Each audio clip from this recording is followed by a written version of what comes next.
Delighted to have this event because, this book talk is about a really important book in many ways. It's important because of, the two authors. It's a unique combination. Hussein Agha has been associated with the Palestinian movement for more than half a century. He was there at Oslo. He advised Arafat, he advised Mahmoud Abbas, so he is an insider on the Palestinian side. And Rob Malley joined on the American side a little bit later. You were not at Oslo, but you were in the Clinton administration, in the second part of the Clinton administration. You were at Camp David 2000. You also were with President Obama, very much involved in the Palestinian negotiations. And you were also with President Biden, but this time working on the Iran file. And today we're mostly going to discuss, I guess, the Israel-Palestine issue. So what I find actually remarkable in this, well, it's not a memoir, but it's a bit of a memoir too, is that very often memoirs are an opportunity for those who write them to sort of justify what they did, including the mistakes they made. And this memoir is a very self-critical memoir. It's a very self-critical book. And it's all the more interesting as I think both authors have evolved over time on their vision of what would be the right solution to put an end to the Israel-Palestine conflict. And so they have challenged themselves over the years and learned from their experience. So that's why I think with this book, on an issue where anybody who pretends he has a solution is dangerously bluffing, as everybody who believes that this is the natural path to a Nobel Peace Prize is out of his mind. This book also, I think, is important because it addresses some structural issues. Earlier this week, we had a very moving event, I would say, with President Bill Clinton when he interviewed to Yitzhak Rabin, and he spoke about his personal relationship with Rabin, and the focus was really on the difference that individuals can make. And of course, Rabin, Netanyahu is not the same. But with you, I think we're going to focus more on the structural issues. And maybe my first question will be on the role of the United States, because that role, the received wisdom is that you need the United States to push the parties, especially Israel, to an agreement. But the role of the United States over the years has evolved, the level of engagement, a variety of things. So, and you have observed it all the way from the beginning. So what is your take there? First, thank you, Jean-Marie, and thanks all of you. Is this working? Yeah. Thanks all of you for being here. Apparently not. Yeah, now it is. Yeah. Now it is? Okay, there you go. Thank you. And really, thank you. It's great being here. Jean-Marie and I go back many, many years. So obviously it's a great question, and it's hard to imagine Israelis and Palestinians making progress without the U.S., given the asymmetry in power, given the lack of incentives, in many cases for both sides, but in particularly for one, to shift from the status quo. But if you take a step back, which is what we try to do in the book, and you imagine sort of a counterfactual in which the U.S. doesn't exist, or the U.S. is not involved at all, would things be seriously worse? And when I say the U.S. not involved, I don't mean simply the U.S. not trying to mediate peace, but not providing the assistance that it's provided, not vetoing Security Council resolutions, not preventing certain forms of activism, sanctioning certain forms of activism, and backing others.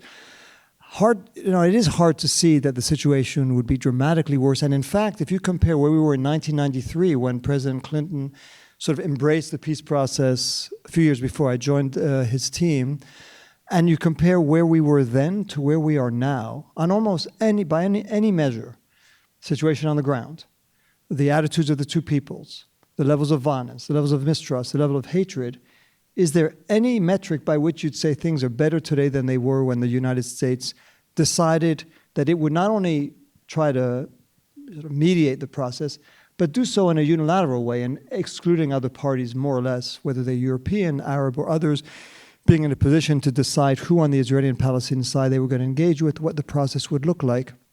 So that I think it is at least worth the thought experiment. If the US were out of the picture, what things would be like, and then you look at how the situation evolved over the last 30 years, and it's hard to conclude that the US was a positive factor. And that's all the more remarkable, and I'll end on this, when you consider two things. Number one, since the end of the Cold War, the US has been the sole superpower. Certainly that was the case in the early 90s. Secondly, a number of presidents, including two that I served, President Clinton and President Obama, but I think this is true of President George W. Bush as well, said that the peace process and a two-state solution were among their priorities. So with all the power the US had and the identification of two-state solution as their goal, why did we not use the power we had to achieve the goal that we had identified? It's quite extraordinary. It says something either about the misuse of power or about the unseriousness with which one administration after another pursued the objective that they had identified as a primary one.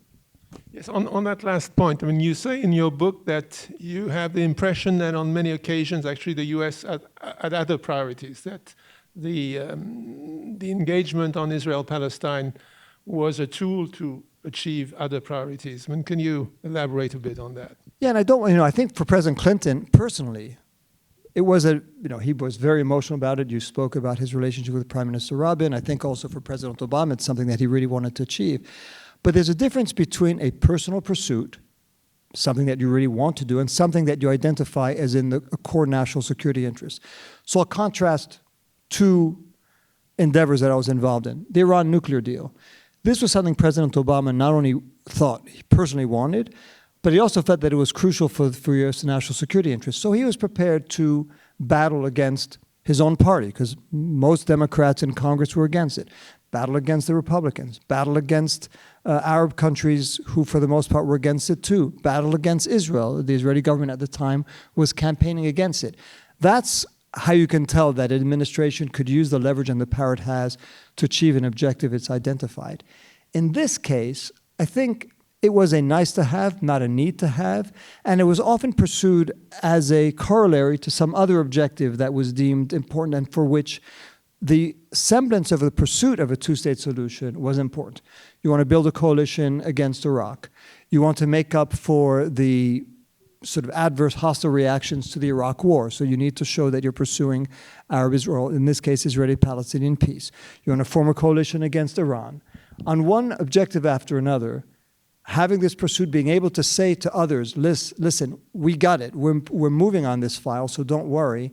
That helped for the pursuit of other objectives. You didn't need to achieve a two-state solution to get that benefit. The benefit was in the pursuit, and then you could get the other objectives. Looking again at the United States, I mean, you say, doing this mental experiment of if there had been no US, we might be better off. But you suggest in your book that there were specific instances where the presence of the US sometimes complicated things, hardened position. What do you mean by that? So this is something Hussein, who was my co-author, who was involved in a number of these unofficial talks, which often are the places where most thoughtful, creative, constructive ideas could come forward. He says as soon as the U.S. walked in, everything froze, right? I mean, because number one, you feel like it becomes more official. If the U.S. is there, whatever you say is going to be registered, and then you may have to live with the consequences of the position you took. But also then the U.S. becomes a target of your bargaining. You know, the Palestinians want something from the U.S. or the Israelis want something from the U.S., so they become the party that you're talking to rather than talking to one another. And so it is something that I couldn't observe it because if I was in the room, I couldn't be out of the room I couldn't be there when the Americans were not there. But Hussein would mention this often, that he felt he had freer, more creative, more constructive conversations. The Americans walk in, everything freezes. Yeah. But if that is true, then how do we get around that?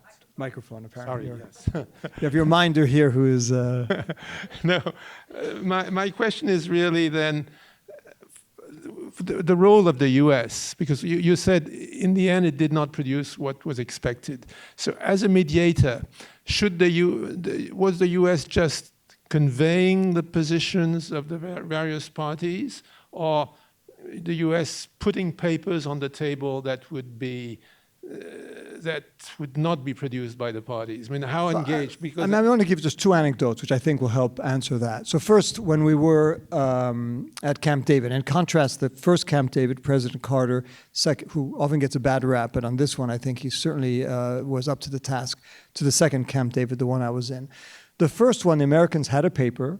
They kept to the paper. They kept the pen. They told the Israelis, here's our position. They told the Egyptians, here's our position. And both sides had comments, which they tried to incorporate, but never, the Americans never lost control.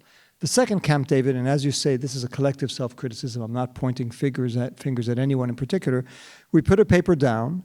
The Israeli prime minister went aghast. He went crazy. He said, you can't divide Jerusalem. You can't do this. You can't do that. The Palestinians weren't happy either. The good news, the Americans told the parties, is the paper is no more. It's off the table. And as both Israelis and Palestinians told us afterwards, that's when we lost control of the process, because the U.S. was then became a messenger, took the ideas of the Israelis, presented them as American ideas, showed them to the Palestinians. The Palestinians said no. They went back to the Israelis, asked for new ideas, and the Israelis conveyed them. You don't really need a superpower to convey a message, right? Anyone would do.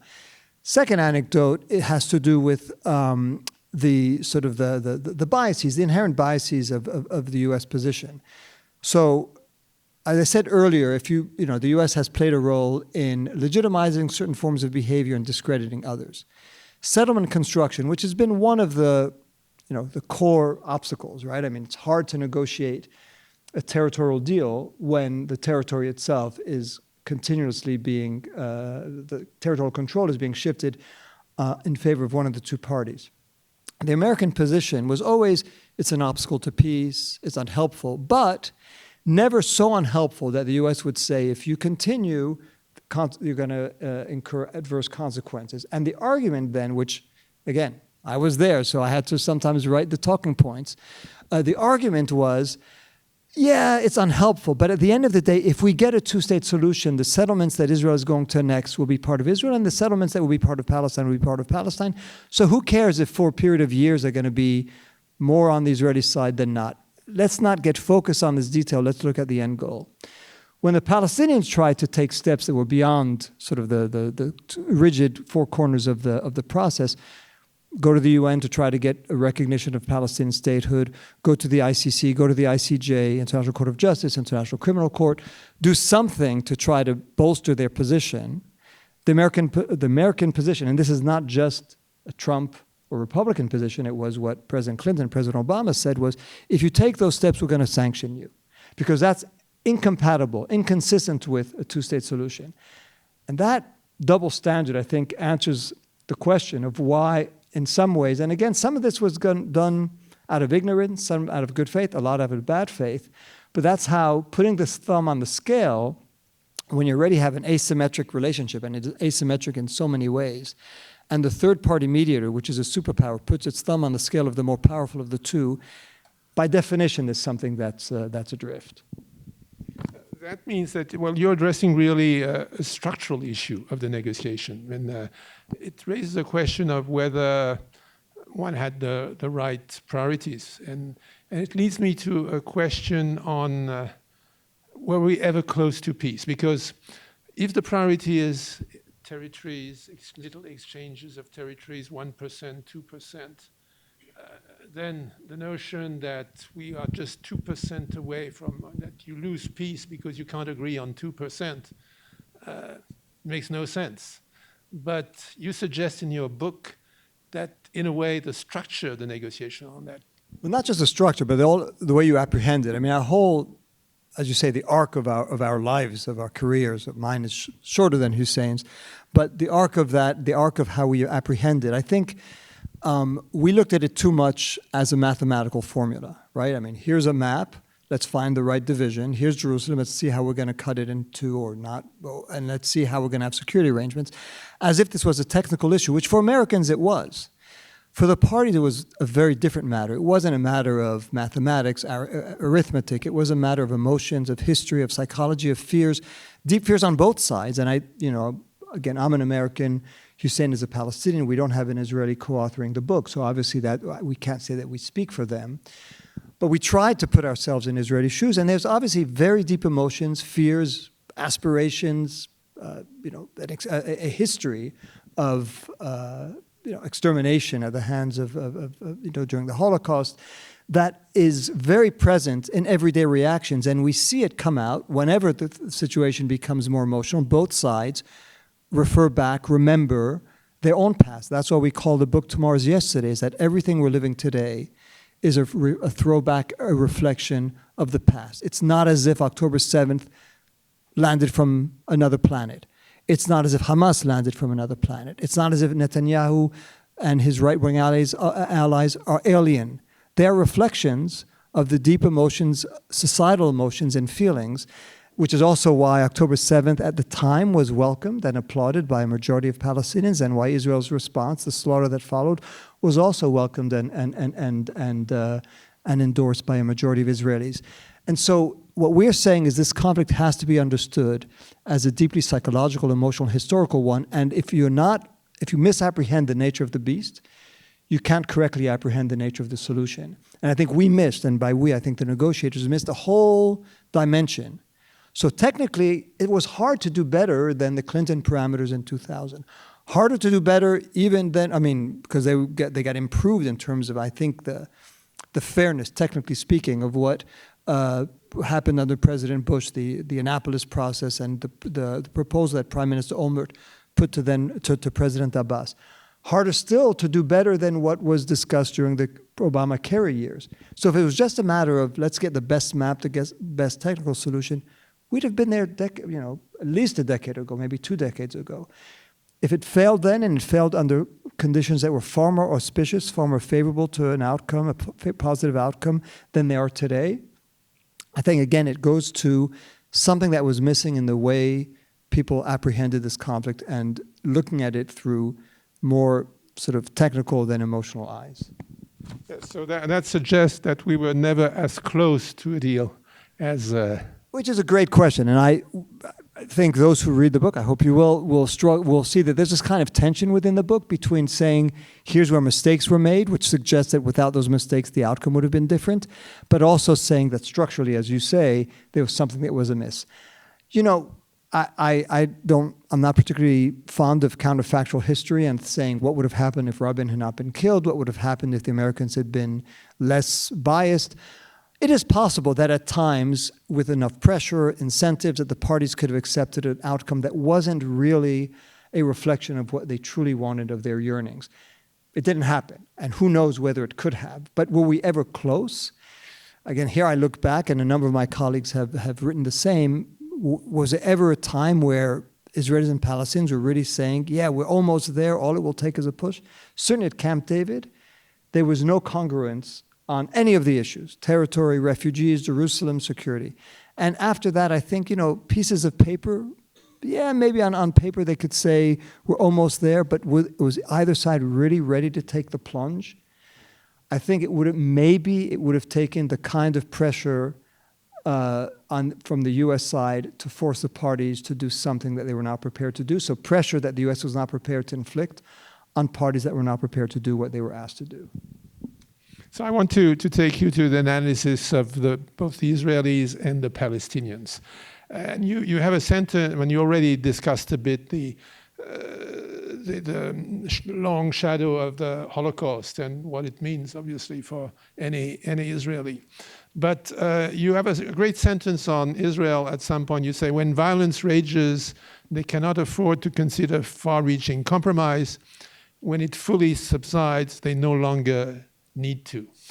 So how do we get around that quandary? No, it is a serious quandary, and I think if you look at what's happened now, you could imagine after October 7th, some Israelis, I'm not sure how many, but we're thinking we're going to have to change something to not have a repeat. And then once the situation goes back to normal, why take the risk? Because I don't sit here and say, yeah, if you had a Palestinian state, you wouldn't increase at all the risk to Israelis. No, if you have a state and they have the means to organize and to build infrastructure, by definition, the Israelis will feel that they are materially in a more vulnerable position than they are when they are the occupier. Politically, it could be a different matter, but just in terms of material realities, yeah, you're going to give the Palestinians more resources. So it is something, sort of a leap into the unknown. And why take that leap when you don't have a real reason to? You don't have the incentive to. And this is something President Obama used to say, well, said to us only at the tail end of his presidency, because I think he genuinely understood the relationship between the two sides. I think he understood in a way that other presidents maybe didn't. He had more empathy, I think, both for Israelis and for Palestinians, certainly. But he would say to us, the way Israel is behaving is not irrational. For the reason you just gave. Yes, when they are sort of, they feel the need to do something because they face a spate of violence, they think what the alternative could be, but at that point their main objective is to quell the violence. And then when the violence is over, why should we play with stability? He said, that's not an irrational position. The irrational position are those who believe that Israel is going to change course simply because we ask them to. Right? There's no incentive there. So either you have to change the cost benefit of both parties, or the status quo has its appeal. People get used to it. It's always the gravitational pull of the known is always greater than the pull of the unknown. You could even make the case to some extent for the Palestinian Authority. I don't mean the Palestinian people. Certain economic dividends, certain economic benefits, the corruption, the whole way the elite lives. They want to give up that power, take the risk of a peace deal that will expose them to other forces. So there is this process that benefits the interests of the U.S. because it could say we're working on a process. The Israelis, because the status quo allows them to continue whatever the dominance they have, and the Palestinian leadership because they have now developed a system in which the perpetuation of the status quo is also the perpetuation of their rule. And that brings us to the Palestinians. When in your book you describe how Palestinians are torn in a way between being a liberation movement and building a state, and that's two different visions, and they have and that goes back to the whole history of the Palestinian movement and Fatah, Hamas. If you go back to what the Palestinian National Movement was at its origins, it's not a movement about let's build two states, have a state in the Borders of 67. The Borders of 67 meant nothing in 1948. It's a movement that is, from their own words, a movement of liberation, of return. What return and liberation mean, may never have been clear, but they identified themselves as a national liberation movement, as others have throughout history. It wasn't a movement that said, we need to build state institutions to prove that we can have a state and then negotiate that statehood. That was not the way Arafat in particular looked at it. He tried to evolve, but always half-heartedly. It was at its inception, it's a movement of refugees, it's a movement of the diaspora. So to try to become a movement that was confined to the West Bank and Gaza and confined to the notion of building the state institutions was a conversion that they never did 100%, and one could understand why. The Zionist movement, by contrast, was a movement about building a state. The Palestinian liberation movement wasn't, and even today, when you listen to the Trump plan or other plans, they always behind it is the notion the Palestinians have to prove that they're worthy of a state, which is an oddity. I've studied national liberation movements when I was a graduate student. I can't think of an equivalent, right, where the Algerians were not told, prove that you could build a state and that you'll get one. They fought for it, and then when they made a mess of it, but that was their own decision. I think the Palestinians had to make that evolution, and as we say, and the main embodiment of this is Arafat, who never would give up his military garb and gave a speech in which he said, I have a gun in one hand and an olive branch in the other. Don't let me drop the olive branch. It was very much this notion. They had one foot in the liberation struggle, and since Oslo, another foot in the institution building, but that never came quite naturally. Yeah. Which brings us to October 7, because October 7, it can be seen as a unique moment. for the Palestinians, maybe in this dilemma, building a state or being a resistance movement. The violence, the horrific violence of October 7, maybe at least for the people in Gaza, has had such terrible consequences for them that one could think that they may have second thoughts on violence as a way to achieve political goals. And on the side of Israel, you alluded to that, just putting aside the Palestinian issue and kicking the can, so to speak, down the road with the catastrophic impact, the catastrophic event for Israel of the attack, that might create a different mindset. And then you have a third factor, which is Trump, which, a president who I think has put more pressure, seems to be willing to put more pressure on the parties, including Israel, than any president before him. So does that create a new moment or an opportunity? I'd love to be optimistic, and I may try to, just for the sake of the discussion. But first, I say there really are three sort of paradoxical situations. Israel has rarely, if ever, been more powerful regionally.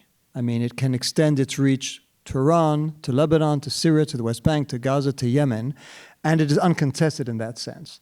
And at the same time, it has rarely, seldom been weaker in terms of its image, in terms of its reputation worldwide. So it hasn't been able to translate the power it has into any political or diplomatic dividends. In fact, it's been the opposite.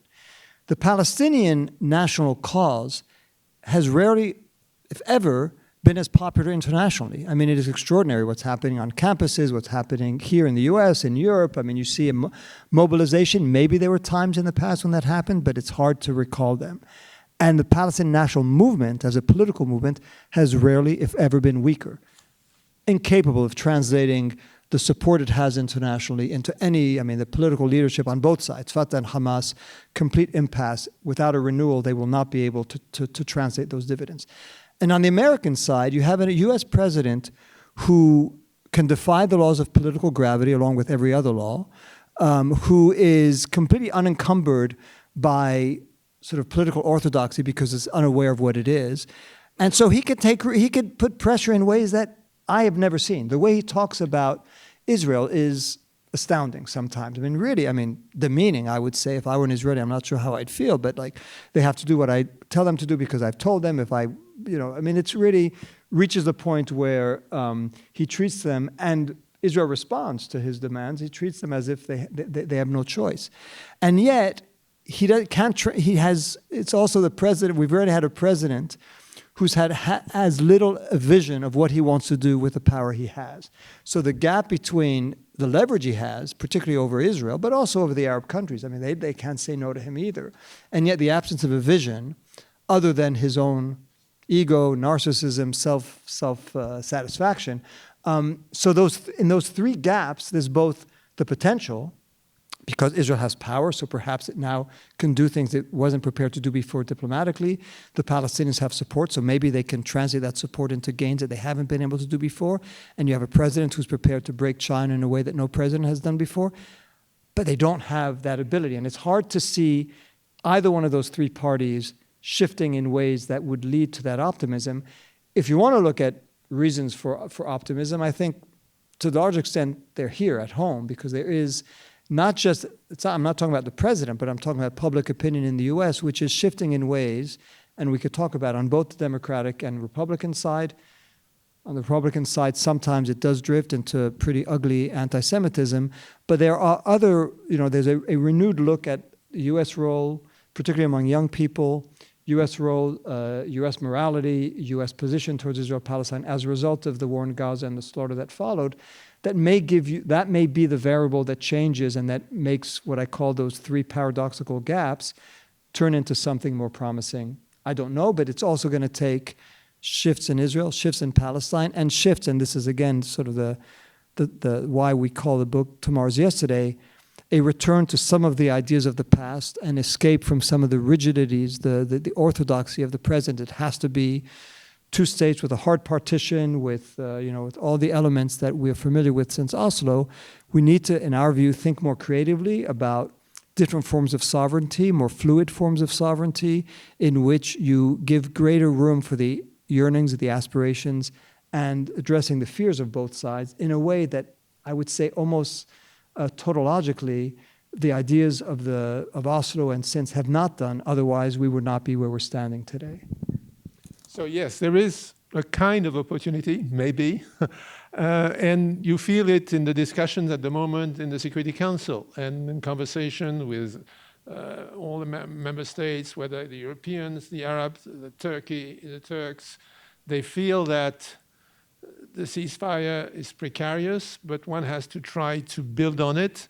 But as you said, there is no real diplomatic vision on how you get from A to B. And so in that context, you have had the French-Saudi initiative, going back to yesterday, in a way, the two-state solution that was seen as almost dead by most until, I would say, a few months ago, has a kind of revival.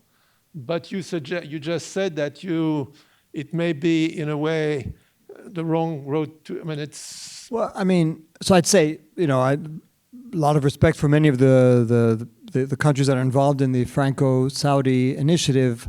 I don't think their mouth-to-mouth resuscitation is going to bring the two-state solution back to life.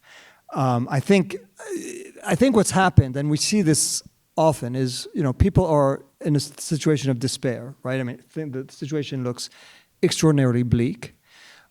Gaza is destroyed and will be destroyed, unfortunately, probably for generations. At the rate of prior reconstructions of Gaza after war, we'd be well into the 21st century before, 22nd century before Gaza reaches back to any form of normalcy.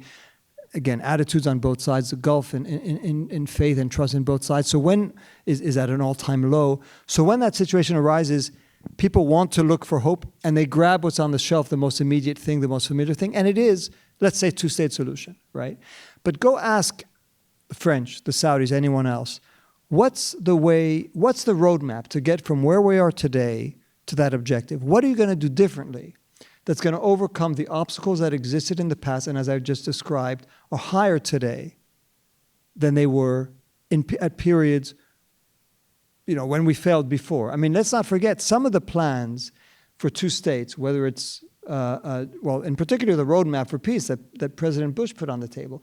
It was not just endorsed by the Americans and the Arabs, it was endorsed by the Israelis and the Palestinians, by Prime Minister Sharon and President Abbas. So you've had periods where people said two states and then it failed. So I think the burden is on people who simply recite that catechism, wrong term probably, but who sort of recite that dogma to say, okay, it failed in the past, what are you going to do differently this time? And you don't hear it. It is a slogan. And it's a slogan that I think has become a refuge for people of good faith who, as I say, don't want to give up hope. And they think it's too complicated and it's going to be too disorienting to tell people. The hope is in something abstract, amorphous, of Israelis and Palestinians coming together, talking about different forms of coexistence, maybe a confederation, maybe, again, I don't have a blueprint, as you said, I don't have a solution, but let's give greater room for imagination. That seems too complicated, so people of good faith say, let's just say two states because we're familiar with it. And people of bad faith who want to pretend that they're doing something, and so they say, yeah, nod to two states because that's a convenient thing to do. That, it wasn't just the Saudis and the French. The Biden administration that I served before October 7th had completely ignored a two-state solution. Go back and see how many times President Biden or anyone else mentioned two states. They said, and probably rightly so, the conditions aren't ripe for two states. That's what I think President Biden said, sitting with President Abbas maybe a year before October 7th. October 7th happens, the U.S. is scrambling. Again, they want to prove that they have something to show to get out of this mess. And mess is a charitable word for what it was. And so they say, we need an irreversible path to two-state solution. We're working on an irreversible path to two-state solution. Do you think anyone meant it when they said that? Do you think that a year before they said the conditions weren't ripe, and after October 7th, suddenly ripeness has emerged? No, they said it as a slogan. It was said in bad faith, I would say, because they needed to show that they had something, that they were not simply trying to extinguish the latest fire, and that they had a plan. So I'm afraid that when people say two states now, they just say it because they have nothing better to say, and they don't believe that they can invest in the hard work of thinking of something different. Peace is not about to break out. I hate to say it. I don't think anyone here is going to be surprised. It's not as if in the next year we're going to have any kind of long-term, sustainable, peaceful solution between Israelis and Palestinians. So rather than resort to the tired slogans, the lazy slogans of the past, why not take this time to think about something that might click, that might work? And again, in the past, how did we even get to Oslo and those ideas?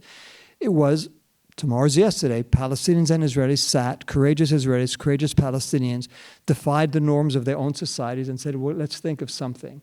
And they did it quietly. It was, again, people on the margins of both societies. The same thing could happen now. You could have Israelis and Palestinians coming together with outside help if needed, and thinking more creatively of ways that are going to address the needs of both sides. And part of the flaw of the old peace process, which is what people want to make the new peace process, is that it excluded Israelis and Palestinians who didn't quite fit the mold. They didn't make us comfortable. Settlers, religious Zionists, Islamists, Palestinian refugees. They didn't quite, they were inconvenient, but they were much more powerful. They resonated with large swaths of their respective societies. And by excluding them, you kind of guaranteed that they would do everything they could to torpedo the process, which is what happened. You can't decide unilaterally who are going to be the ones who are going to be at the negotiating table. You have to take, the negotiations have to be a reflection of the societies that you're trying to bring together and to find pathways to peaceful coexistence. But as you say that, you are running against, I would say, almost a century of a different vision, because from the Peel Commission to the partition plan of the United Nations, the international community has been trying to impose the model of the nation state in the Middle East, with mixed results throughout the region. Well, in this case, not mixed results, a century of failure. So I think you're making my point. Mixed results in the region and terrible results with Israel-Palestine. So it's what you're suggesting is really revolutionary, because you are essentially saying that the sort of European vision of the nation state is not going to work in that particular case. Yeah, and so again, I think Hussein and I make this clear in the book. We've been associated with a two-state solution, both of us. As you say, at the beginning in our youth, we thought we were more idealistic. We thought one state would be more sort of ethically or morally pleasing, but sort of out of realism and out of, I think, just, I still think a one-state, binational one-state maybe in generations from now, but I don't think it's realistic today. But we failed in our, both Hussein and I, so we're not going to say, oh, for 30 years we were wrong, but suddenly we have the eureka moment and we know what the blueprint is and trust us this time. So the book is not at all a blueprint. It's more as an emotional excavation, sort of looking at what are the emotional dynamics of this conflict. But we do say at the same time that think of different solutions. The message of the book is sort of a challenge to people to think of different ways. And, there are different models of two states that I wouldn't really call two states, but at least two states as they've been defined for decades now, rigid partition, ethno-national states. How does that accommodate the hundreds of thousands of settlers who believe profoundly, genuinely, that they have more attachment to Hebron than they do to Tel Aviv? Like you could say, let's just make them all disappear, but that's not going to work.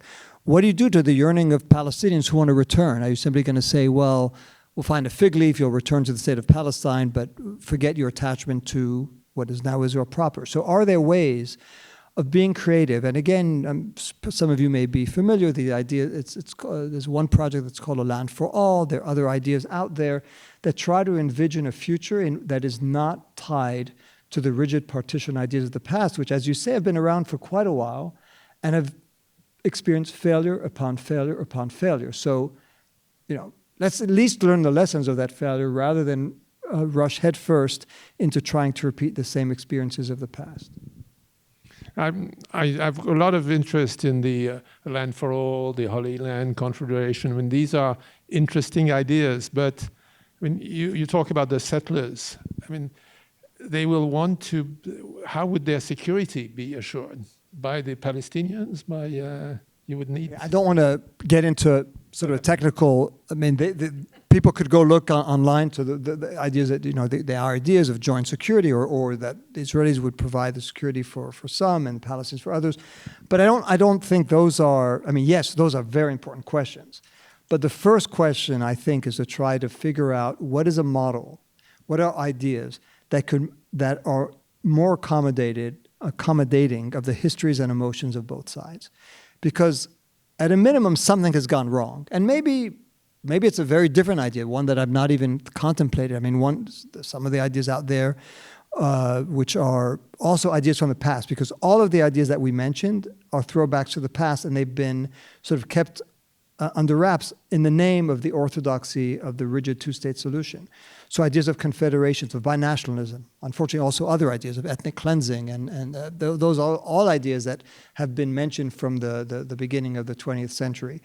Jordan as being a confederation between Palestine and Jordan. So all these ideas are ideas that have not been given voice, partly for the reason you gave. We've been under this, and myself and Hussein including, under this notion that you can't break away from the two-state solution. It's too dangerous. It's a leap into the unknown. But when the known has failed, I'm not sure why it's that risky to at least put a toe into the unknown.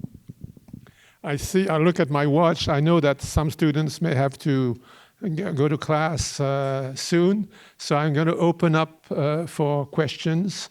Identify yourself, and there's a microphone to... Okay, I think...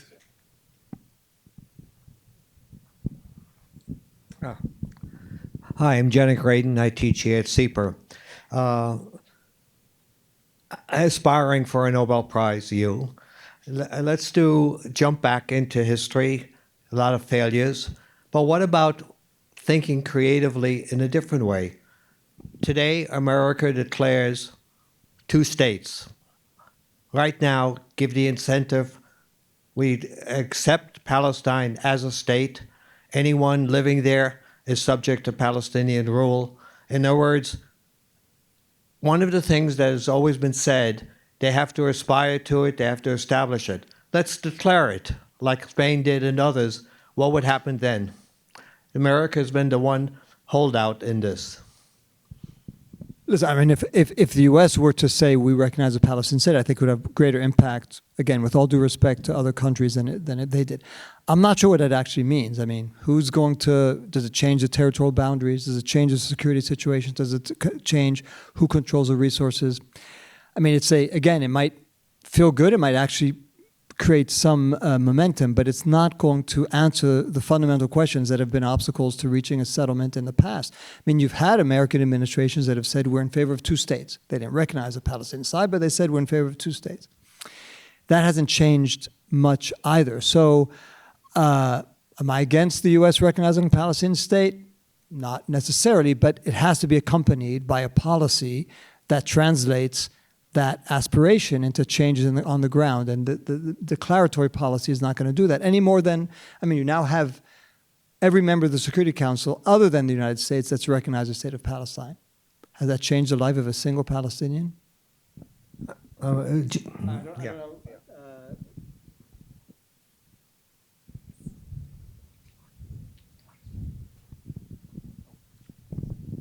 I just wanted to pick up on that question, and also on the point you made about the changes in American politics.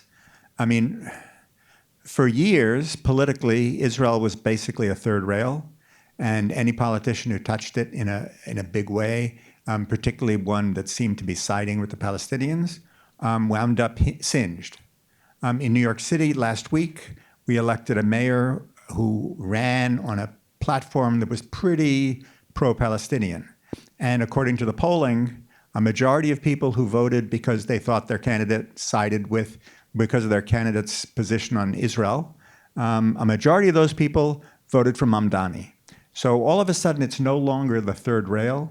And I wonder what the potential impact is of that, particularly picking up on him, in other words, enabling not just Trump, but a future Democratic president to put more pressure than they were perhaps able to do in the past? So that is a great question. I was alluding to it earlier, and I teach now, and I often see students, and they complain rightfully about what they consider to be censorship and the oppressive climate. And sitting here with student Mohsen, who I think has been a target of that, and great support for you and for solidarity for what you've been enduring. It's hard when I tell them, the change between the climate when I was a student and today is night and day, right? I mean, some of the as you say, some of the taboos have been lifted, things you could say today you never would have thought of even thinking 30, 40 years ago. So there's been a sea change in at least some respects. Now, that's been true on the quote-unquote left, on the Democratic side. You have voices that you didn't hear before, some people calling for conditioning military assistance and other measures. It's still a divided party, and I think you have divisions between those who are wedded to the status quo, those who want to sort of revisit the relationship quite fundamentally, and then those who in between, who might be the ones who basically decide where the Democratic Party goes, which is a reaction to the moment, to what's happening in Gaza, to this government, Netanyahu, Ben-Gvir, and Smotrich. But if you had a different government and the ceasefire that holds, they might go back to business as usual. I think it's going to be a very interesting, if I was looking at it as an observer, just as an objective observer, question about where the Democratic Party goes. On the Republican side, in some ways, I think it's more fascinating and more significant. You do have, I said it earlier, a strain of anti-Semitism, which is extremely dangerous and I would not take lightly. And I think it's sometimes hard to see the line between the different camps. But in terms of the MAGA America First crowd, this is intrinsic to their identity. So, among Democrats, there may be some who, for moral reasons, humanitarian reasons, believe, given what's happening in Gaza, we need to show greater solidarity with the Palestinians. I think on the Republican MAGA side, it has very little to do with sympathy for the Palestinians for the most part. If it's America first, why should we be providing military aid or any aid to any other country, Israel included? And why should we be dragged into wars that Israel may instigate? And so as I say, that cuts to the core of their identity. And so, as I said, on the Democratic side, I could imagine shifts based on who's in power in Israel. On the Republican side, that camp on the Republican side, they don't care who's in power in Israel. It could be Rabin, it could be Netanyahu, it could be Yair Lapid. It's not Israel's policies that they're objecting to. It's the assistance to Israel that they're objecting to. And so, again, if I were Israelis, I would be in some way, if I'm Netanyahu, more concerned about what's happening on the right than what's happening on the Republican side than on the Democratic side. But the end result, to your point, is I don't know where this goes. I mean, I think you have a moment here that is unusual. I've seen other times where people were speculating about shifts in the political environment. I think you may have out of this, I hope what you get out of this is a healthy reassessment of America's role in the world, but in particular in Israel-Palestine, and a greater reckoning with the double standards, the hypocrisy, and the ineffectiveness of U.S. policy towards the Israeli-Palestine conflict, not going into what I would call the anti-Semitic or reflective anti-Israeli position, but something that is trying to have a more constructive approach, very different from anything we've lived from Republican or Democratic administrations. Maybe I'm too old to be, with age comes both wisdom, but also sometimes cynicism. And so it's hard for me to imagine that how far this will go, but I don't know. And I do think that when I look for reasons of optimism, it's the youth of this country, the classes I teach, the people I see here and elsewhere, who are motivated to see whether the U.S. can have a very different policy, one that is more tuned to the needs of Israelis and Palestinians, more tuned, as I said, to the ineffectiveness, hypocrisy, and moral duplicity that we've witnessed from our leadership for way too long. Hi, my name's Karina. I'm a second-year dual degree student studying human rights and humanitarian policy. So I have a deep interest in this topic, but my general background is African politics and the study of decolonization as a whole.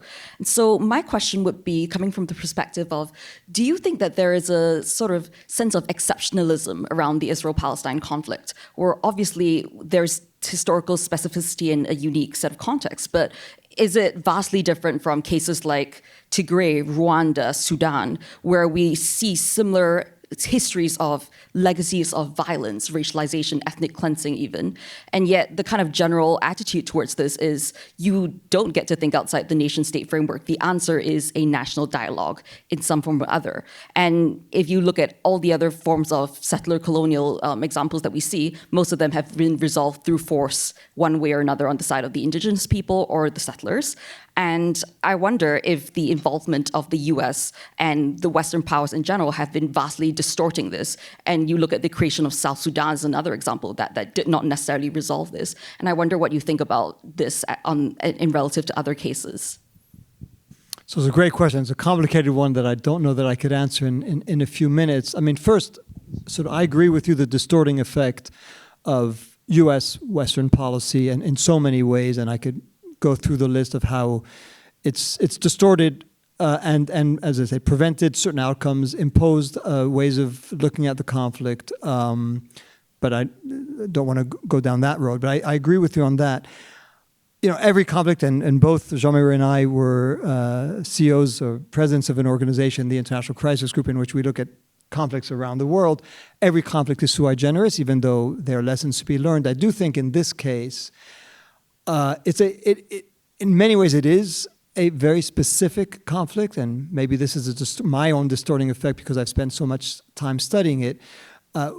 The way I put it in a sort of bumper sticker, it's an Algerian-like struggle without an Algerian-like solution. Because I think the Jewish people are very different in their relationship to Israel than the French colons were in Algeria. I mean, I think there's an attachment to the land which is historical, and there's also, it's not as if they have another country to go to. So I think from the Palestinian perspective, they've experienced it very much like other colonial experiences, but I don't think that it is a prototypical case that you can analogize to others. There are features that you can analogize to others, but I think there are specificities here having to do with the history and the condition of the Jewish people. Again, from a Palestinian point of view, that may not always matter all that much, but I think it is something in terms of how to resolve the conflict that is going to matter deeply.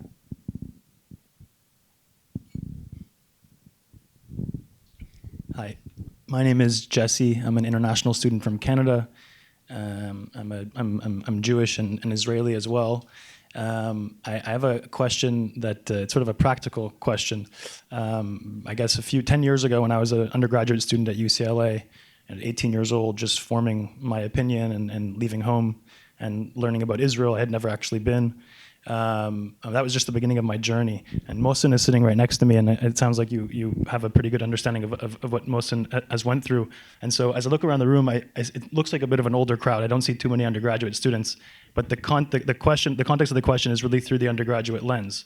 I'm wondering what you would say to students today, 18, 19-year-old students like Mohsen and I 10 years ago, who are just beginning their journey in Mohsen's, in the context of Mohsen being a proponent of Palestinian rights, human rights, and in my case, moving to Israel, enlisting in the military, serving.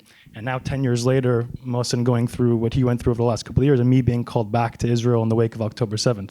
So my question is, what would you tell Columbia students today that are just beginning that journey? And then the second part of that question is, what would you tell Mohsen and I, who are 10 years later, having gone through that struggle and that experience, so how would you sort of give practical advice to those two categories of people at the beginning of their journey and people who are 10 years into that journey, and now I guess moving into the professional world? First, it's great to meet you and great to know that you have, I don't know if you're working together, but if you are, then that's... We're both students of Jean. Okay. Aren't we all? So, I do speak to students who are around the first age group, and And so I don't know how to answer that question in terms of how they should position themselves on the Israeli-Palestinian conflict. Is that your question, or? Unfortunately, people tend to characterize themselves on identities. So I don't know how to ask the question. What you tell Israel, what you tell Palestine. It's more like, how would you? I mean, I'll just So how would you have them sort of, what would you, I guess, inform them in order? I mean, there are plenty of there are Columbia undergraduate students who are going to enlist in the Israeli military, and there are plenty of Columbia undergraduate students who are going to spend their life protesting and being on the ground here, helping Palestinians in the diaspora and back home. So I'm just without keeping them in their silos. How would you help converge their efforts? Okay, another really great but difficult question. I certainly don't know what I would tell somebody who's about to enlist in the IDF. We could have a separate conversation about that. But I mean, the way I've lived my life, and it's sometimes worked, sometimes it's gotten me in a lot of trouble, as some of you may know, is I try to put myself in other people's shoes. It doesn't mean that I give up the shoes that I wear. It doesn't mean that I endorse or justify or applaud the positions of those whose shoes I try to wear, but I try to do it all the time. And that's what I tell my students. That's how I teach my classes. I really try to get people to say, okay, you may disagree completely, but try to figure out, why do people believe the way they do? We all have our baggage. It's national baggage, it's ideological baggage, it's familial baggage, and that's why we react to events the way we do. And at least be aware of that. At least understand where you're coming from. You may end up in the same place as if you were not aware, but at a minimum, I think you'll have greater self-awareness, and you'll understand why somebody may end up in a different place. And I think it might also give you tools that you don't have today to convince that other person to try to see the world the way you do. That doesn't fully answer your question, but that's what I encourage. I also, I think that doesn't mean, that's not exclusive being a militant. I was a student too, and I think militancy and activism is crucial. But I'm a big believer in coalition building, which I know is sometimes a dirty word on campuses, because it does mean making some compromises or accepting to have a tent that may be a little bit greater than, and not at the expense of basic principles. But I do think that if you're going to make change, you're not going to make change on your own. So you're going to have to, and it all comes together, understanding the world the way others may view it, and also being willing to make common cause with people when you agree on the essentials, even if you may not agree on every detail. You may not agree on the ultimate outcome between Israelis and Palestinians, but at least you share a belief that any human being living between the river and the sea deserves and should be granted equal political, economic, civic rights. So you may not, what that looks like, 1 state, 2 states, 1,000 states, I don't know, but you agree on the basics. So that's what I would say. That's certain. People in your shoes, with somewhere between the students and where I am, age-wise, still closer to the students, I'm not sure that my advice would be that much different, right? I mean, you're still at the age where activism matters and where you could make political statements, some deliberate, some not by choice. You're sort of forced into them, and continue to do that and continue to build, for whatever vision you have, the coalitions you need. And again, from my perspective, trying to understand that there are at least some people on the other side. Some people will be animated by evil motivations, but there's some people who view the world the way they do for reasons that are important to understand, if only to be able to as I say, to better try to convince them. Hello. My name is Ophélie Keveng. I'm a graduate master's program in negotiation and conflict resolution, also helping Professor Guéhenno for his class. You were talking about the recognition of emotions. What I understood from what you said is that we can all agree that what we're seeing in New York is a bit of a brouhaha of something that is spreading out of Israel and Palestine. But if we go into the Palestinian and Israeli conflict, my question was, you said that emotion really played a role, and I guess attached to that is the notion of trust. My question for you is, how would you envision the two parties that really perceive themselves as blunt enemies being able to trust each other for even when they sign something or they go ahead and one step further? Thank you. So I may disappoint you, but I'm not a huge believer in trust. I think it's an overvalued currency. I'm not sure that, if we're going to wait for the time where Israelis and Palestinians are going to trust each other, we're going to wait forever. It's really going to be a matter of what happens on the ground and whether what happens on the ground coincides with the interests that each side is pursuing. I mean, how do you get them to trust each other? I mean, any negotiation I've been involved in, people may say they trust, they don't trust, right? They want to see whether the agreement holds. And so that, I don't think that's the way I would look at it. Let's try to build a model of coexistence. I think the trust will follow rather than the other way around. I mean, I always hear, people speak about, and I believe in education, changing the curriculum on the Palestinian side. I would say change the curriculum on the Israeli side too. I think it must be galling for Palestinians to hear that the imperative now is to de-radicalize the Palestinians, but what about de-radicalizing the Israelis? And that's been something that's been sort of the bias from the beginning of the peace process. But however you try, education will only go so far if the realities on the ground are not reflective of basic equality and dignity. So if you have to go through a checkpoint, it doesn't matter what you're taught in school. If you're humiliated at the checkpoint or in your daily life, who cares what you're being taught? And I'm sure that people will keep talking about trust building. I think the trust will come only when the behaviors warrant it. Okay. Thank you so much for coming here today and for hosting this talk. I really liked what you said about creative sovereignty and building creative frameworks in general. I was wondering if you put yourselves in Trump's shoes right now, or at least as an advisor in his administration, what carrots, perhaps economic carrots, I would think, being Trump, would you dangle to both parties to help implement the agreement that's been already put forward, that's been agreed by both parties, but in a way that's sustainable, in a way that would last? So first, I said I like putting myself in other people's shoes. There may be limits, but I'll think about that. So yes, economic incentives matter, and of course, first of all, the Palestinians need those in Gaza need to have basic life, and that's gonna require a hell of a lot of economic investment in Gaza. I mean, we could talk about the West Bank as well. I'm going to take your question in a different direction a little bit, which is, just as I said, I don't really believe in trust. I do believe in economics. I don't believe in them at all as a substitute for politics. And I think that's been. I had one meeting with in the first Trump administration with a senior official, and they seemed genuinely puzzled. They said, we don't get it. Our plan, I don't know if you remember, this plan was called From Peace to Prosperity, which was this glossy idea that there'd be billions invested in the Palestinian economy. They could build a Singapore in Gaza and I don't know what in the West Bank. And they couldn't understand. I mean, I think it was in good faith. He was saying, I don't get it. I mean, what is it in their current life that they're holding on to for the sake of ideas like self-determination, state, refugee return, compared to the money they can get? And this has been, by the way, it's not just the Trump administration. It's particularly acute there.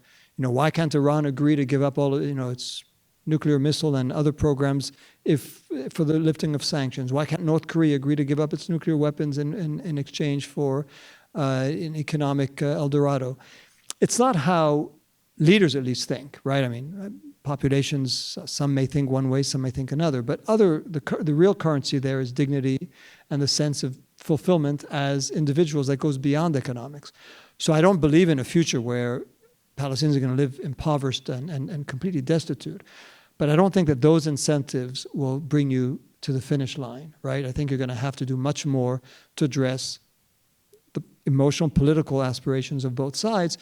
But a tool in that will be economic incentives, and by the way, disincentives as well. I mean, I think if you want the parties to move, they're going to have to see that there's a certain economic incentive if they go down one path and a disincentive on the other. But none of that, I mean, this notion of economic peace, I'm allergic to.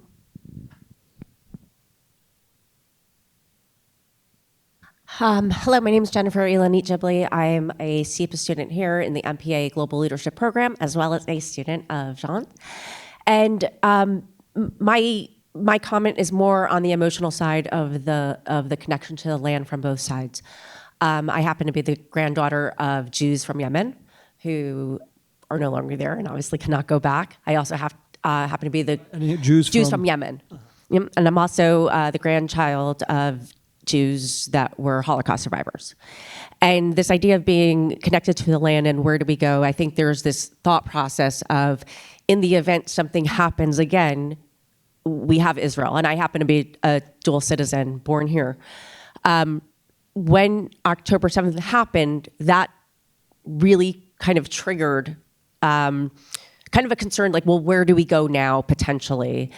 And whether or not the activities of October 7th then just further solidified why we do need a place. And I was curious what your thoughts are, and in conversations you've had, and even with Hussein, how do those issues play out in terms of just like the reality of that connection as well as the emotional ties?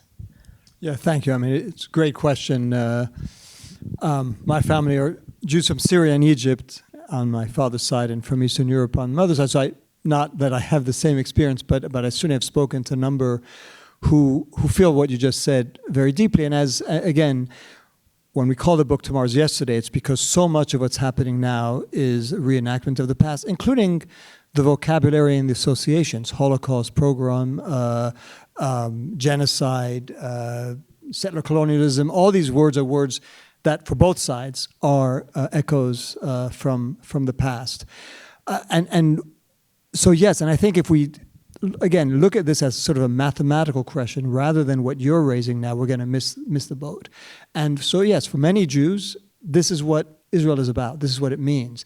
And we say this in the book, and this again is, I'm sort of trying to convey what Hussein has said, and he's unusual in this respect, but I think he touches on something profound. What he really wanted to do was go fight in Lebanon, and the leadership of the PLO, Fatah at the time, took a look at him and said, thank you very much, you're going to Oxford, and you're going to be somebody who's going to be our link to the Jewish community and to Israelis. And what he found in organizing some of these meetings, some of which I participated in, is that when right-wing, I'm going to use the label very broadly, but Israelis who believed and who would openly state that they believed that that Jews have an attachment and should have a right to all of the land between the river and the sea, when they would meet with Palestinians who said the same thing, suddenly the meetings became much truer, much more genuine, because each side could say, you know what, I disagree with you profoundly, right? I think it's my land, not yours. But I respect the fact that you love the land as much as I do. And there are some ideas, again, they may be, some ideas may be completely unrealistic, but the realism has led us to where we are now, so maybe we should be more unrealistic in our pursuits of the idea that both Israel and Palestine would be states, but states that are present over the entirety of the territory between the river and the sea, and Palestinians would be citizens of the state of Palestine, Israelis would be citizens of the state of Israel, they'd have different educational, social systems, etc., but there wouldn't be the kind of territorial divide that other ideas have proposed.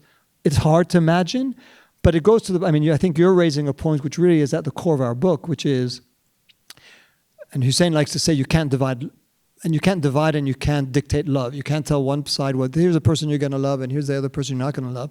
You can't really dictate or divide attachment to land. It's kind of the same thing, and the land has become synonymous with identity on both sides.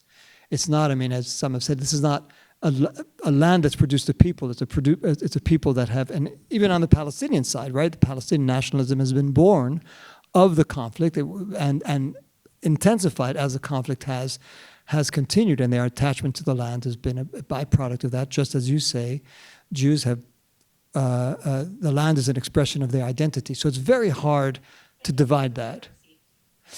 Correct, yes. And as we say in the book, what part of why the two-state solution has been so difficult to achieve is that for Israeli Jews, what they're looking for is absolute safety. And that's hard to reconcile. First, it's hard sometimes to distinguish from absolute domination, but it's hard to reconcile with the existence of a meaningful sovereign Palestinian state because of the threat that it might represent. And Palestinians have aspired to sort of a redress of what they experienced in 1948, sort of redemption and justice for what they experienced in 1948, which is hard to distinguish from a return to the past, which is hard to reconcile with the existence and legitimizing of a Jewish state. So there are, again, I'm not saying that a two-state solution was never possible, but it does bump up against what both sides deep down really yearn for, and so that's where the creativity is required. Thanks. So I like this idea of creative thinking, and I've heard that idea before, and it just, would seem wonderful. But you're talking about on the level of diplomacy and working out governing structures, and I'm wondering about social movements, because it doesn't seem to me that any of this is possible without that. And so, I became very excited at that moment when people in Gaza were protesting against Hamas, for example. Now, that was very short-lived, but it occurred.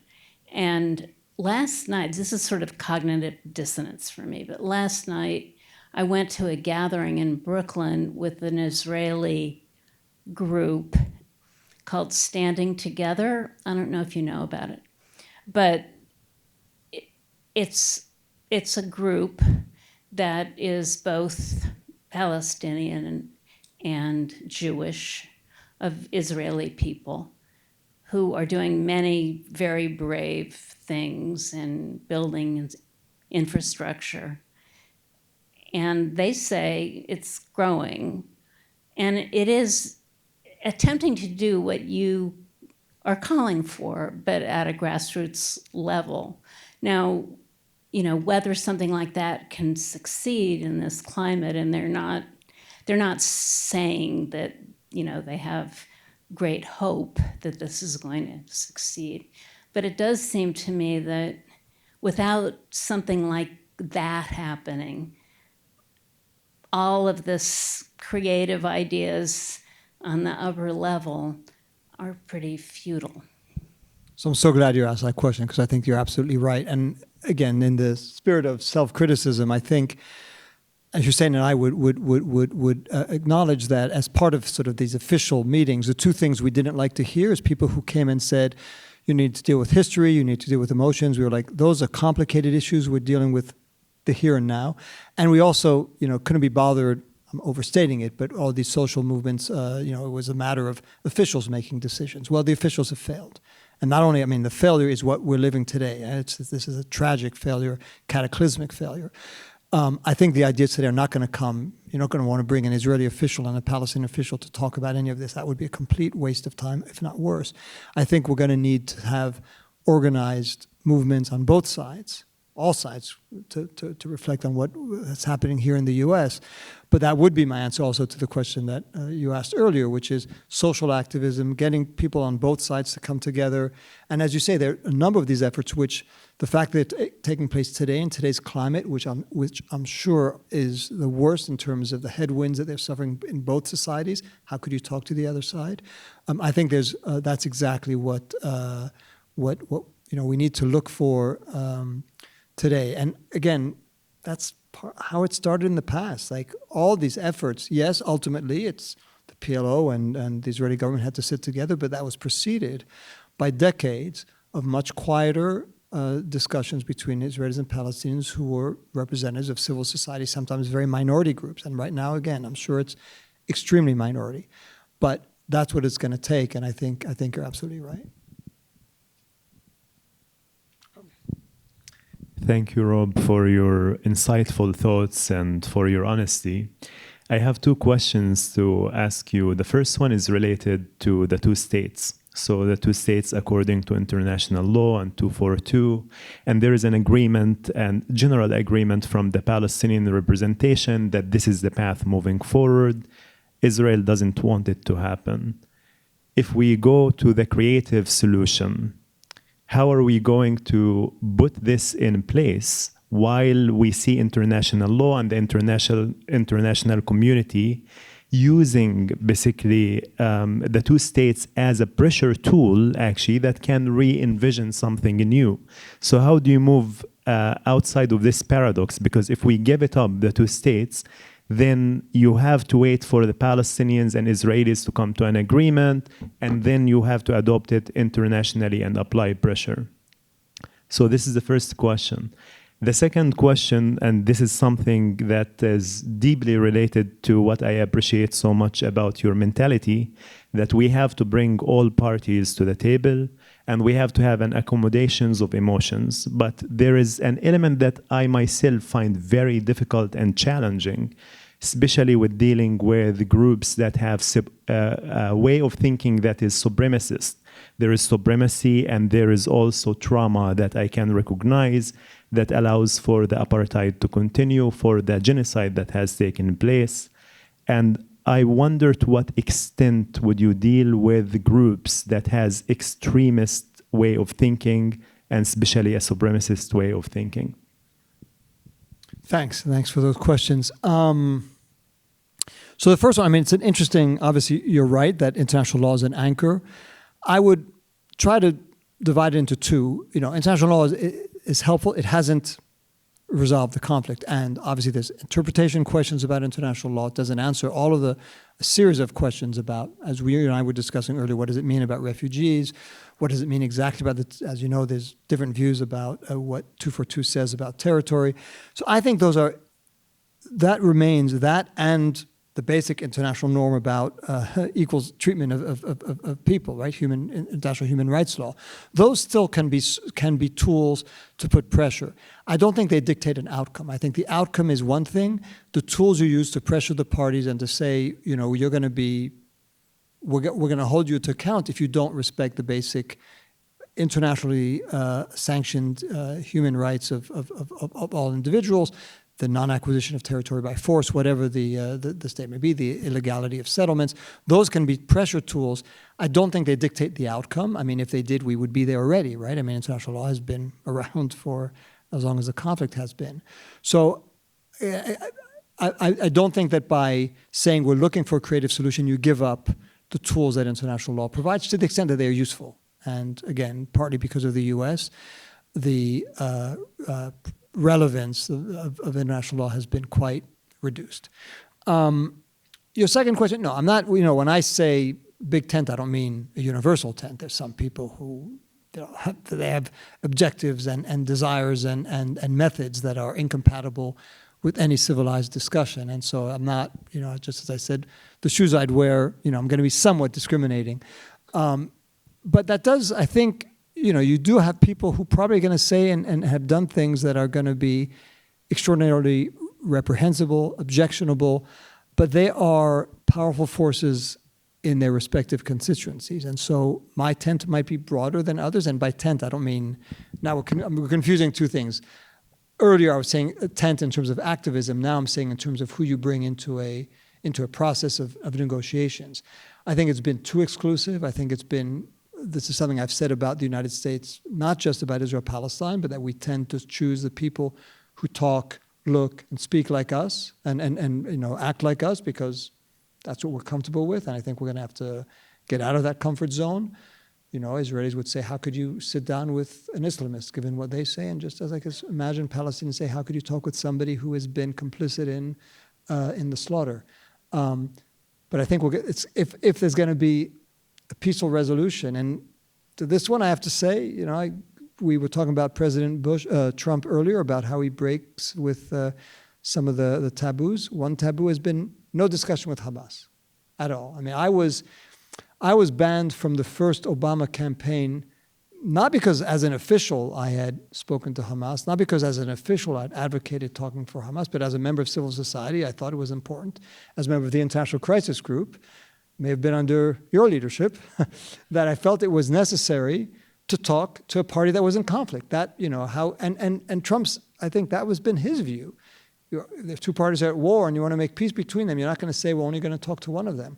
So I do think, and I'm sure that's very hard to digest for many Americans and Israelis in particular, but that's a step that I think you're going to have to take. So yes, there'll be limits. Even under crisis group, we never had a conversation that I know of with ISIS, maybe not even with Al-Qaeda, but with groups that the US labels as terrorists. If we thought they had a political agenda, we wanted to understand that agenda, not endorse it, but understand it and see, is there a way forward that is possible, even with groups like that, on both sides. The last question will be. Lisa Anderson, I liked the book, as you know. Thank you for your review. I actually have a question that goes back. It's sort of a SEPA question, but it goes back to your discussion of the people who are making policy in the various American administrations. And you say it was sort of a combination of ignorance and good faith and bad faith. And those of us who sat out and watched saw a lot of ignorance and a lot of bad faith. And so my question really is sort of what went wrong? Why is it that the people with good faith ended up being math teachers and lost apparently much of their understanding, which was abroad in the world, that this was not a math question? Because, we're producing the next generation of people who are going to be making these policy kinds of, and I remain surprised at how many people, and now I'm going to be a little bit flip, but this is what we said, as you undoubtedly know, how many people made a lifetime career out of failure? Well, okay, it's a great last question and it's really great to see you. So I'm going to answer that in several dimensions. I think one is, first, the lack of accountability in our system. It's always great when I hear Americans giving lessons of accountability to other countries. As you say, it's not as if there are people here who haven't, or in our system, who haven't been associated with, as I said, cataclysmic failures, and not just in Israel-Palestine, but who keep getting pushed upwards. So I think at one level there is a real lack of knowledge and lack of historical, emotional, moral understanding of all sides. We say this in the book, but my background is a little bit different, and I know my blind spots. But as I say in the book, the first Israeli or Palestinian I've ever met was Yasser Arafat, which I think tells you something how I would be distinguished from every other member of the U.S. peace team. They came at it from a different perspective. We all have our biases, we all have our baggage, and I think for them, they viewed the Palestinian issue as one in which Israel had prevailed. Israel won, and Israel won against a party that not just had fought them, but had fought them to deny their very right to exist. And so the prism through which many, including, again, people who I'd call of good faith, but some mixed good and bad faith. But I think for them it was why they use the word generous or magnanimous when Israelis made peace offers. We're going to give you 90% of the West Bank. And the whole framing, generosity, giving, percentage of land that Palestinians consider theirs, and the Palestinians, of course, consider their greatest concession was to even accept a two-state solution. But that whole framing, and when we write about Camp David in the book, it really, as the more I thought about it, the more it dawned on me that, the senior officials at the time, American officials, genuinely thought that they were being fair in ways that were profoundly unfair. So I think part of it is that, that we have emotional baggage and our historical baggage. The second is the domestic politics, and we really can't, it's the elephant in many rooms. We can't ignore it, and it's a legitimate part of foreign policy, right? I mean, you got to think about how you're going to sell your policy, and there's been a asymmetry in terms of the influence of different interest groups in this country. And that's, again, I'm not saying that's illegitimate. It's just one group has more money, is far better organized, and the other group should have, maybe should do more. But that's the way our politics work. And I've seen time and time again, U.S. officials either vocally or not thinking, you know what, yeah, I could take this approach, which is going to be more critical of Israel and try to put more pressure. It's probably not going to fundamentally change the situation. And it's going to cost me a huge headache. And I've lived one headache after another, and people I've worked with have lived one headache after another. So over time, you're like, it's not worth the fight. And the third reason, which, as a Middle East scholar, you may find, I don't know how you'll feel about this, I'd be curious. I think for most administrations, ultimately, the policy was working. U.S. interests in the region were what? Have good relations with Israel, which was a strong ally, provided, security and other benefits. Good relations with Arab countries.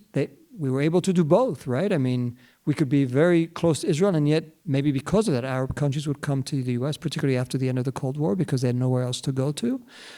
So U.S. interests didn't suffer that much. Yeah, that's every now and then you have terrorist groups which invoke U.S. bias, but that's more amorphous. It's harder to calculate. We could go after them, and we're not going to concede to the terrorists and change our policy in the Middle East because of them. So I think it was an equation that for the long time, in a very sort of realpolitik way, didn't cost that much. We had the peace process, and the peace process was what allowed us to tell all parties, stay away from this, we have it. Trust us, we have the back of the peace process, we're working on it. Didn't affect our relationship with Israel, didn't affect our relationship with the Arab world. There was no real competitor. And so when you add up those three, the personal inherent biases, cultural biases, the weight of domestic politics, and the strategic calculus, it's not that surprising, right? I mean, it may sound, if their real goal was, we're going to get peace between Israelis and Palestinians, it makes no sense. But if their goal is our goal of the U.S. policymakers is to sustain our position in the Middle East as the unrivaled presence, hasn't been all that costly. Now, I do think there are costs. I think those costs are much harder to measure. They're more intangible. They don't express themselves right away. They're in the long term. But I'm sure, as you know, and as people in this room know, policymakers make decisions based on the here and now. Their horizon is tomorrow, maybe next month, maybe next year. It's certainly not 12 years from now. And those costs, I think, are accumulating over time in terms of U.S. credibility, respect for the U.S. and its currency on the world stage.